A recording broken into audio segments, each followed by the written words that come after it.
suis Alexandre Liraud, je suis directeur général d'e-Voyageurs SNCF, c'est tout le digital client de la SNCF, dont Oui SNCF évidemment. Mon métier, c'est vraiment de l'impact environnemental parce que c'est tout ce qu'on fait, c'est pour réduire la part de la voiture individuelle. C'est à peu près 25% de la pollution qui est liée au transport. Donc notre métier, c'est de réduire ça. Il n'y a pas tellement de frein à la sensibilisation, il y a des freins à l'impact, c'est essentiellement lié aux usages. Parce qu'on ne peut pas imposer aux gens d'abandonner leur voiture ou de faire de l'écologie d'une manière punitive. Ce qu'il faut, c'est qu'on leur facilite la vie pour que utiliser autre chose que sa voiture individuelle, ce soit facile. Qu'est-ce que je pense du mouvement anti-avion? Je pense qu'il ne faut pas avoir une approche par la honte ou purement punitive.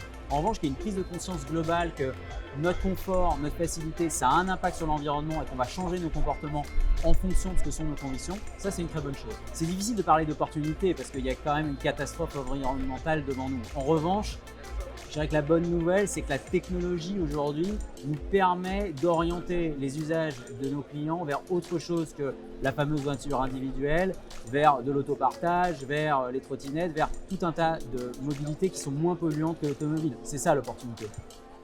Quand on a refait tous les bureaux, c'est que du matériau recyclé. On s'est fixé ça comme règle.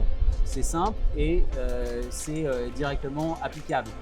Par exemple, quand on a des hackathons, on a toujours maintenant une composante environnementale qui est de plus en plus forte. Donc c'est un ensemble de petites choses pour qu'à un moment donné, ça irrigue l'ensemble de la culture et que ce ne soit pas simplement des moments dans l'année et puis après il ne se passe plus rien.